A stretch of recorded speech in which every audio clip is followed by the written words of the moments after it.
আসসালামু আলাইকুম। এআইপিএস পলিটিক্স টিভিতে আপনাদেরকে স্বাগতম। তারেক রহমান নির্বাচনের আগে বলেছিল যে তারেক রহমান প্রতিহিংসা রাজনীতি চায় না এবং তিনি এমন একটা রাজনীতির পরিবেশ তৈরি করতে চান, এমন একটা রাজনীতি বাংলাদেশে প্রতিষ্ঠা করতে চান যেখানে প্রতিটা মানুষ, প্রতিটা রাজনৈতিক দল তারা স্বাধীনভাবে কথা বলতে পারবে, স্বাধীনভাবে রাজনীতি করতে পারবে, স্বাধীনভাবে পথ চলতে পারবে। এমন একটা রাজনীতি তিনি কায়েম করতে চেয়েছেন এবং দীর্ঘ 17টি বছর তিনি নির্বাচনে থেকেছেন এবং 17 বছর সে সময় তিনি বাংলাদেশের মানুষের জন্য একটা কথাই তিনি বলেছেন এবং ভিডিও কনফারেন্সের মাধ্যমে তাদের নেতাকর্মীদেরকে আদেশ দিয়েছেন কিভাবে বাংলাদেশের গণতন্ত্র প্রতিষ্ঠা করা যায় এবং মানুষের বাক স্বাধীনতা রক্ষা করা যায়। কিন্তু 5 আগস্টের পর তারেক রহমান খুশি মনে তিনি বলেছিলেন এবার হয়তো বাংলাদেশে বাক স্বাধীনতা ফিরে আসবে এবং স্বাধীনভাবে মানুষ রাজনীতি করতে পারবে। এবং তারেক রহমান বাংলাদেশে আসার পরেই তার প্ল্যান, তার যে পরিকল্পনা তিনি বারবার বলেছেন এবং তিনি কি করতে চাচ্ছেন এবং বাংলাদেশে যাতে আর দুর্নীতি, চাঁদাবাজি, টেন্ডারবাজি এগুলো দখলদারি না হয় তার জন্য তিনি জিরো টলারেন্সের কথা তিনি বলেছেন এবং জিরো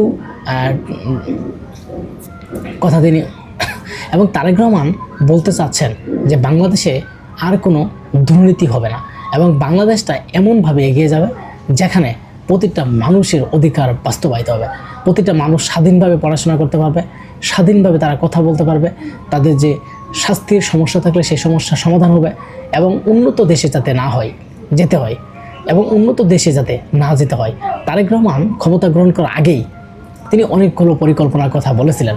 তিনি বলেছিলেন বাংলাদেশে প্রতিহিংসা রাজনীতি চলবে না, বাংলাদেশে মানুষের অধিকার প্রতিষ্ঠা হবে এবং বাংলাদেশের মানুষ যাতে স্বাধীনভাবে চলতে পারে, স্বাধীনভাবে কথা বলতে পারে, তিনি এ কথাটা বারবার নিয়ে এসেছেন এবং তারেক রহমানের তিনি যেই কথাগুলো প্রকাশ করেছেন তার মূল কথাই হচ্ছে, মূল উৎসর্গ হচ্ছে যে আমরা সবাই মিলেমিশে ঐক্যবদ্ধ হয়ে এই দেশ চালাবো, এই দেশ পরিচালনা করব এবং এই দেশের মানুষের যেই সমস্যাগুলো সেগুলো সমাধান করার চেষ্টা করব।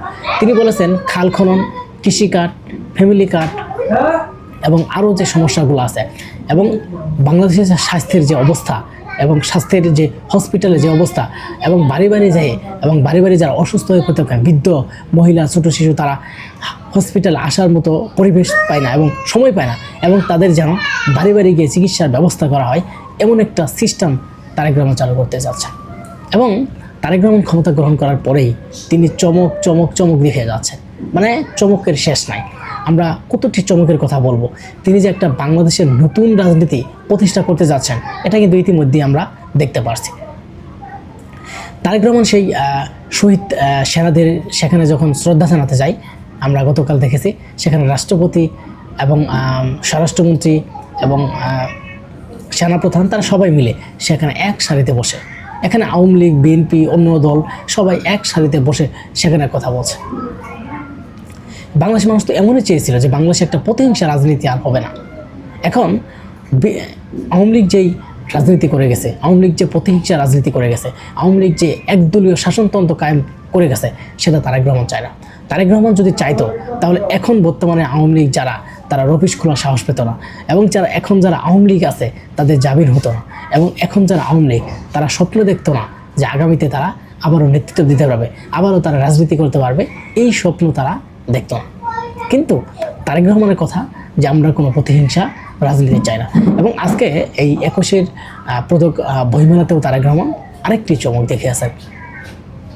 তিনি সেখানে যারা সেখানে যারা লেখক হিসেবে আছেন তারাও সেখানে উপস্থিত আছিলেন এবং লেখকদের উদ্দেশ্যে তিনি বলেছেন এমন বই আপনারা উপহার দিবেন যাতে মানুষ পড়তে ইচ্ছুক হয় এবং তরুণ সমাজদেরও তিনি একটা কথাই বলেছেন যে তরুণেরা যাতে বই পড়ার প্রতি আগ্রহ হয় এবং তারা যে আদার সাইড সময়গুলো দেয় যাতে এমন একটা বই পড়ানো হবে যেই বই দিয়ে তরুণ সমাজদেরকে সামনে তাদের জ্ঞান অর্জন করা যাবে এবং এই বই পড়লে তরুণ সমাজের আরও দেশের প্রতি আগ্রহ, মানুষের প্রতি আগ্রহ এবং অনেক কিছু জানতে পারবে।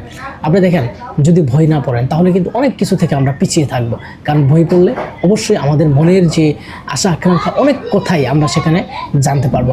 তারেক রহমান নিজেই সেখানে বই কিনেছেন এবং তিনি সচিবালয়ে হেঁটে গেলেন, সেখানেও একটা বিরল দৃশ্য ঘটনা ঘটে গেল।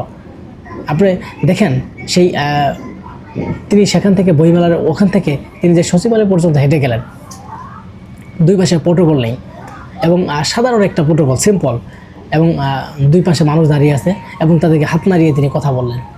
এটাই বাংলাদেশের মানুষের চাওয়া পাওয়া, বাংলাদেশের মানুষের স্বপ্ন। আমরা এমন রাজনীতির স্বপ্ন দেখতে চাই, এমন রাজনীতি বাংলাদেশে প্রতিষ্ঠা করতে চাই। আওয়ামী লীগ, বিএনপি, এনসিপি, জামাত ইসলাম, আমরা একসাথে চলবো, একসাথে খাবো। সবারই চিন্তা থাকবে আমাদের এই দেশ নিয়ে, সবারই চিন্তা করতে হবে আমাদের এই দেশ নিয়ে।